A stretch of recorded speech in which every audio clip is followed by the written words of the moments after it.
Before you know it, week 1 of the 2025 NFL season will be here, so I thought it would be a good idea following the 2025 NFL draft to take a look at the updated depth charts for the New York Football Giants. My question to you before we dive into this is this: 5.5 wins for the New York Giants this year. The odds makers out west have set the Giants win total at 5.5. Type O for over, type U for under.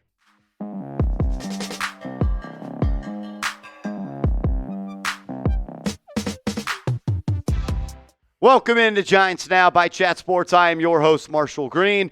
Let's dive into it. In my opinion, the updated depth charts for the New York Giants will look like this.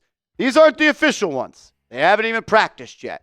But putting on my thinking cap and talking to some people and connecting dots, I think this is what it's going to look like when we get to the preseason, and we'll cut down from 90 to 53 players, and it will look completely different. At the quarterback spot, I got to put quarterback 4 as Jaxson Dart because he's never played. And I think that Tommy DeVito in the first day of practice will get some reps ahead of him.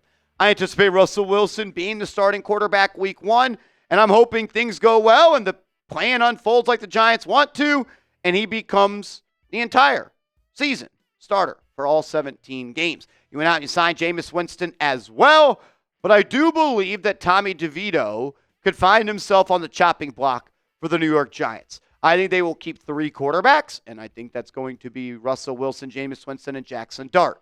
Tommy will get an invite back to the practice squad for the New York Giants. We'll see if he accepts it. But the facts are the facts. I don't see the Giants keeping 4 quarterbacks on the roster this year. You went from the worst quarterback room in the NFL, Daniel Jones, Drew Lock, Tommy DeVito, and Tim Boyle, to Russell Wilson, Jameis Winston, and Jaxson Dart. A massive, massive upgrade. I'm not saying it's a picture-perfect quarterback room, but it's one that I have faith in when the game is on the line to win me some games. And I haven't felt that way since number 10 once played for this organization. The running back room looks a little bit different as well with the addition of Cam Skattebo, who I think is going to start the season as RB3, but I think as we go throughout the season, he will leapfrog Devin Singletary, and he will be the guy that gets 1A, 1B looks with Tyrone Tracy. Eric Gray, I believe, could be a guy that is on the roster bubble as well. It'll be a competition between Eric Gray and Dante Miller to make those final roster spots at the running back position. The New York Giants kept 3 backs last year. Maybe they keep 4 backs this year. Gray has at least gave the idea to Brian Daboll and Joe Schoen that he could be a special teams player, but I've only seen him drop kicks and drop punts over and over again. I think he gets cut. I think they'll roll with the 3 guys that are pictured, and Dante Turbo Miller once again returns to the practice squad. Not much different at the wide receiver room. Really not different at all outside of the addition of Lil Jordan Humphrey, who comes over from the Denver Broncos, and Zach Pascal, who comes over from the Arizona Cardinals. You still have Malik Neighbors. He's a dog. I don't really have to say much about him. I'm curious to see how Wan'Dale Robinson fits in with Russell Wilson at quarterback, because nobody loved on 3rd and 8 throwing the ball to Wan'Dale Robinson for a 6-yard gain more than Daniel Jones last year. And that's not the type of quarterback that Russell Wilson is. Russ wants to take top off the defense. He wants to throw the ball down the field. We'll see how Robinson kind of evolves in this offense. I want Jalin Hyatt to get more of a look. He's a deep ball receiver. We got a deep ball quarterback, and I'm expecting Darius Slayton to have his best year as a NFL player yet for the same reasons I am expecting Jalin Hyatt to have his breakout season. The tight end depth chart doesn't look all that much different outside of Thomas Fidone II being a 7th-round pick for the New York Giants. Theo Johnson, this is your year, my man. The Giants picked you in the 4th round last year. The time for the return on investment is now. You're going to walk into training camp and mini camp and OTAs as the number 1 guy. You're going to get all the number 1 snaps all spring and summer and fall long. We need you to be an explosive playmaker. Chris Manhertz will be that blocking tight end. And then I think there will be a competition between Greg Dulcich, Thomas Fidone, and Bellinger. I almost said Andrew Bellinger for some reason. Daniel Bellinger for the tight end 3 spot. I think they keep 3 tight ends, and I think Bellinger, Dulcich, and Fidone will all compete at those spots. The starting 5 for the Giants on the offensive line, I guess, does look different because This isn't how they ended the season because Andrew Thomas had a season-ending injury. John Runyon had a season-ending injury. This was the starting offensive line for the Giants in week 1, week 2, and up until they played the Cincinnati Bengals. And before that game, they were a middle-of-the-pack O-line.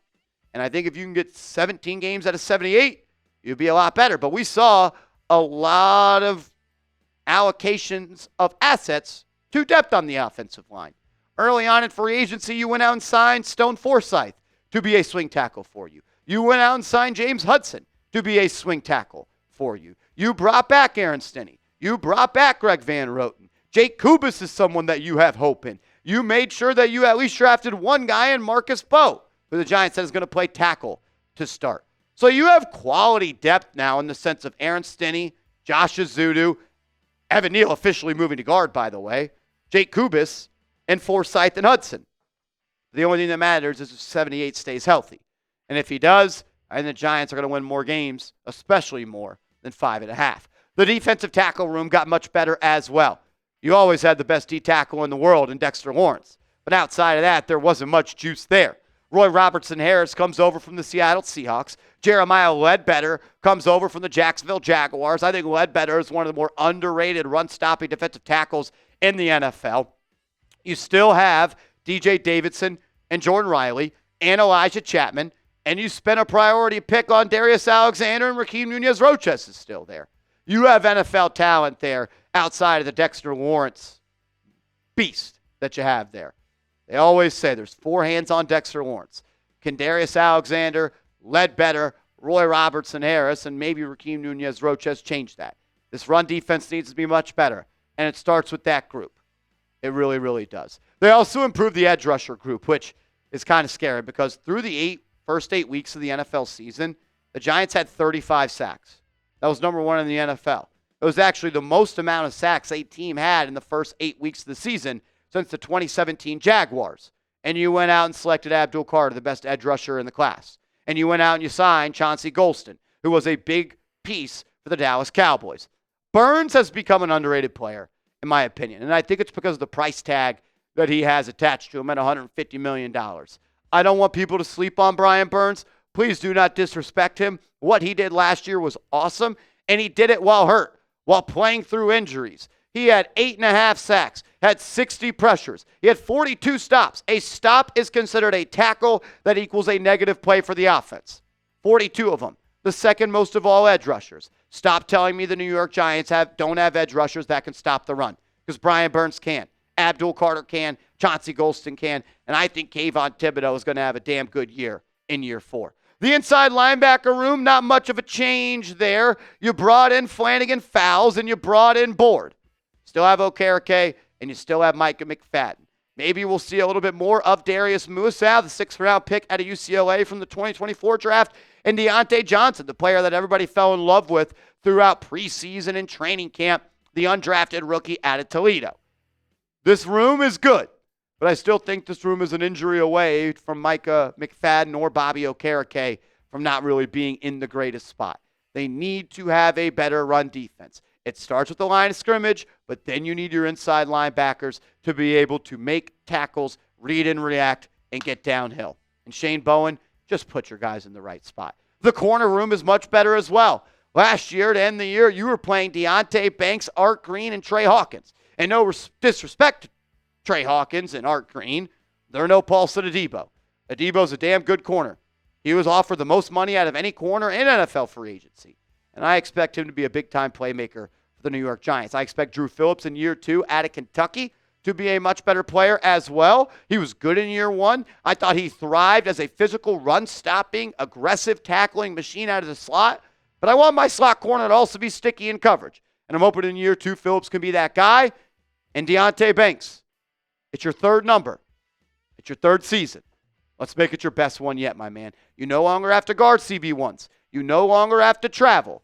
This should be the year that you show why the New York Giants not only drafted you in round 1, but traded up for you. It's your easiest job yet. Go do it. We're all believing in you. Come on, Banks.